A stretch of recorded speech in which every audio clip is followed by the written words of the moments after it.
कभी कभी हम बिना कुछ कहे ही बहुत कुछ कह जाते हैं। कैसे? आइए सुनते हैं। हमारी आज की कहानी का मुख्य पात्र है मैं। लेकिन वो मैं नहीं हूं।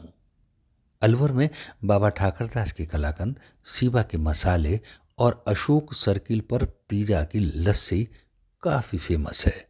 यहाँ दूर दूर से लोग लस्सी पीने आते हैं और अक्सर युवक युवतियां यहाँ झुंड बनाए घंटों बैठे रहते हैं। एक दिन हम भी यार दोस्तों के साथ यहाँ लस्सी का ऑर्डर देकर हंसी ठिठोली में व्यस्त थे कि अचानक एक 70-75 साल की एक बुजुर्ग महिला पैसे मांगते हुए मेरे सामने हाथ फैलाकर खड़ी हो गई। उनकी कमर झुकी हुई थी, चेहरे की झुर्रियों में भूख तैर रही थी और नेत्र भीतर को धसे हुए किंतु सजल थे।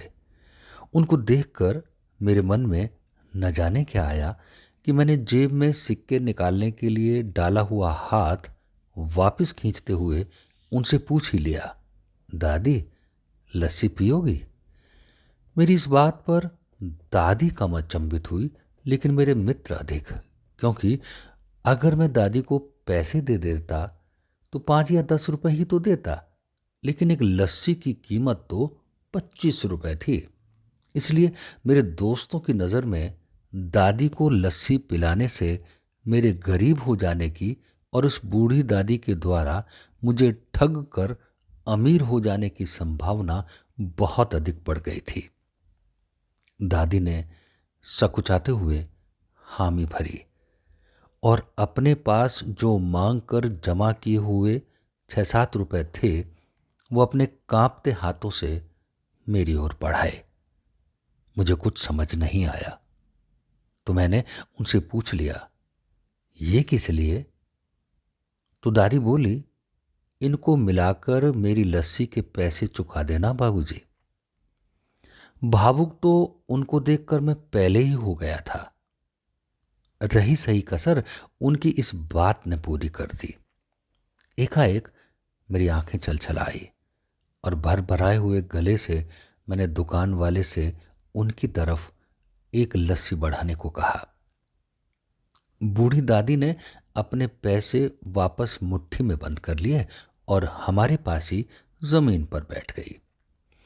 अब मुझे अपनी लाचारी का अनुभव हुआ, क्योंकि मैं वहां मौजूद दुकानदार, अपने दोस्तों और कई अन्य ग्राहकों की वजह से उनको कुर्सी पर बैठने के लिए नहीं कह सका। डर था कि कहीं कोई टोक ना दे, कहीं किसी को एक भीख मांगने वाली बूढ़ी महिला के उनके बराबर में बिठाए जाने पर आपत्ति ना हो जाए। लेकिन वो कुर्सी जिस पर मैं बैठा था मुझे काट रही थी।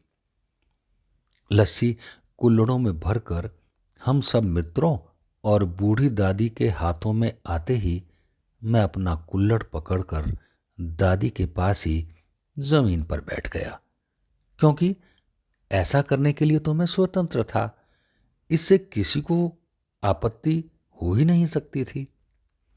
मेरे दोस्तों ने मुझे एक पल को घूरा, लेकिन वो कुछ कहते उससे पहले ही दुकान के मालिक ने आगे बढ़कर दादी को उठाकर कुर्सी पर बैठा दिया और मेरी ओर मुस्कुराते हुए हाथ जोड़कर कहा, ऊपर बैठ जाइए साहेब, मेरे यहां ग्राहक तो बहुत आते हैं, किंतु इंसान कभी कभार ही आता है।